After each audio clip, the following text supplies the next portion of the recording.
right now we're swapping out the plants on the table for food. Chris Hastings, good morning. Good to see you. Welcome to Backstage Live. It's great to see you, and thank you for joining us this morning. You bet. And thank you for bringing food. I hope you're hungry. I'm starving, Good. actually. I've been Are up you a for dessert quite some time. first gal? I have a big sweet tooth. That's my problem. Okay, you need a spoon.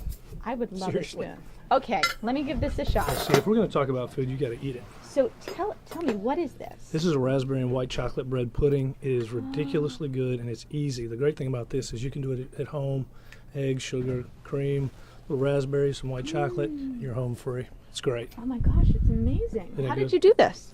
A little leftover bread. Go to your baker, dice up some bread that's leftover. They'll give it to you more than likely, the bread, because it's day old. And then you take the breadcrumbs, cream, eggs, sugar, a little bit of lemon zest, and then, of course, the white chocolate and the raspberry. Just combine them in a bowl and then dump them in a baking dish like you see here.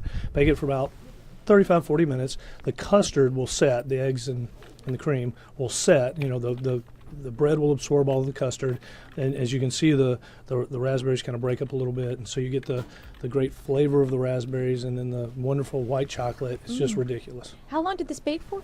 About 35, 40 minutes. And then once the last 10 minutes, we bake it covered in a water bath. So once you take the lid off, you give it a little color. The top gets a little brown and kind of that kind of crunchy, yummy part. And then top it with a little whipped cream. And what's so great about this is it's sweet for all the sweet tooth lovers out there like myself, but it's not too sweet. Correct. There's nothing I hate worse than a overly cloying, heavy, sugary dessert, especially after a big meal. You just don't want that. You want something sweet and yummy to kind of just finish perfectly.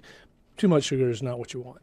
So since we went backwards, let's now talk about our meal. Yeah, you need a knife for this. You need a knife for sure. But let's talk about everything on it while we locate you a knife. So farro, which is a great grain. All these grains like frick and quinoa and farro and a number of others are making a huge comeback in terms of people cooking with them again, which is great because they're super healthy, got great textural kind of presence, so that you can, and they're a great foil very for natural, clean, very good for your colon too. And so that's good colon health is good. And so you've got something that's healthy, lots of amino acids and proteins. So, and again, you can add all these grains, in this case farro, to just about anything. It's a great foil for all kinds of other flavors. And in this case, we have asparagus, spring Vidalia onions from Vidalia, Georgia, a little wild watercress that we foraged in Alabama, and then a free-range chicken breast that's just been crisped on the skin side and roasted in the oven to where it's just cooked through on the bone, which is nice because the bone has got a lot of flavor and it helps contain the moisture. Now, I'm very guilty of overcooking chicken. It always seems like it's just dry. Right. Wait till you cut into that. The trick is obviously not to overcook it. That's stating the obvious, I realize. But people tend to think that you've just got to cook the HE double hockey sticks out of everything, and you don't. In terms of temperature, internal temperature, I wouldn't go over 135 degrees with that. And that might even be, and what's going to happen is the carryover temperature will finish it cooking through, and what's going to happen is you have a tender, moist, cooked, not raw chicken that's going to be just brilliant and tender and, moist, like you like. Before I dig in, tell me a little bit about your restaurant. We have been open in Birmingham, Alabama for 16 years. We're a farm-to-table restaurant. We really try to celebrate the local farmers and purveyors and cheesemakers and honeymakers and oystermen and fishermen. And we have such a great network of these people. They come to us, to our back door with these beautiful things they've worked tirelessly to provide us. And so, out of respect for them and their efforts, we really want to showcase those products in a respectful, clean, healthy way. Menu changes daily, so it's this constant overturning of great menu items and fun things, so it makes it very interesting for the cooks and us, and for the guests it's really dynamic. There's always something going on at the Hot Knot. There's always a new thing coming around: shad roe, asparagus, crawfish, wild watercress. These things are right now, so we're transitioning out of winter into spring. And I mean, today in Birmingham, 75 degrees, beautiful. We're jealous. Yeah, you had to go there. Yeah, I had to go there. I sure did. Come visit us. So and the idea is that in our restaurant, if we have these disproportionately passionate people who provide us these great products, we really want to reflect them in a natural, healthy way, where we just try to use a minimal amount of overcooking to it. You really just want to celebrate those things that they provide us. With the menu changing so frequently, how do you really always stay so creative? Well, that's what happens. The opposite would be true. If you, let's say we had a static menu that just stayed the same all the time, well, your brain and your creativity, like a muscle, would atrophy. And so when you constantly are using your creative, the process, when you see things, and you've got to always be thinking all the time, because things are continuously coming through the back door, and you get excited and you want to, so it's like a muscle. You're using that creative brain, and it's getting, more use and more exercise, so therefore you are better at it. Do you have a specific source of inspiration? Yes, the purveyors. I do. The purveyors, these people, I tell you, they're our heroes.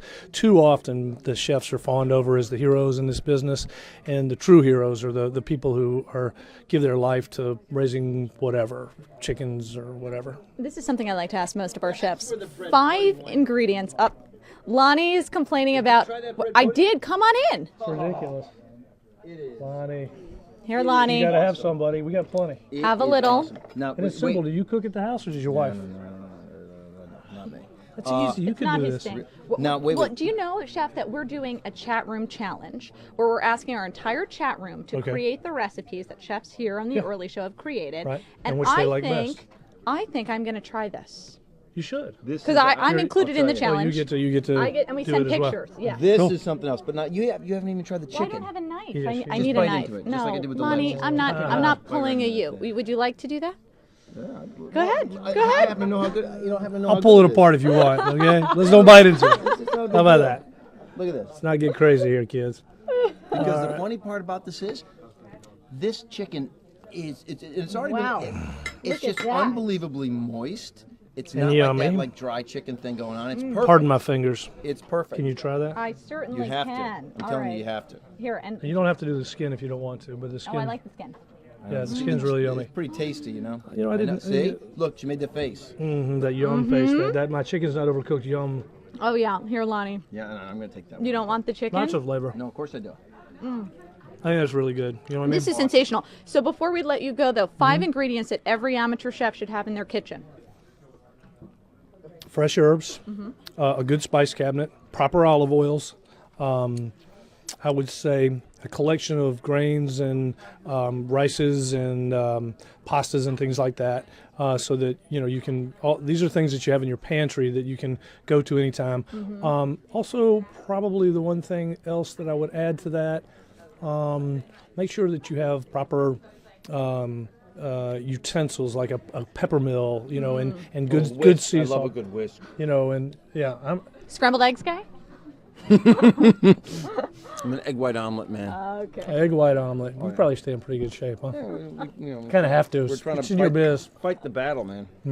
Tell our chat room your website, your restaurant website. As soon as I'm done With a chewing. full mouth of with a mouthful of chicken. In the meantime, I'll just eat. Full mouth of chew. Website is www.hotandhotfishclub.com. Just the name of the restaurant, essentially. Pretty awesome. Check huh? it out. Just This make is sure you don't amazing. write www.hot because a whole different. Yeah. website That's will come we get bounced a lot. Thank you It's something for else. joining us and for bringing a really sensational meal. Honestly, it's been my favorite. I've been doing This this is for great. Nobody 4 or touches 5 us. years. This is fantastic. All right, guys, we'll see you. Chef, thanks for coming. My pleasure. Thank you for having me. I'll work on this week.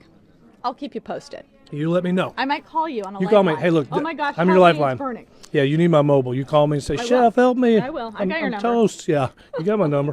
Thank All right. you, Chef. Thank you so much.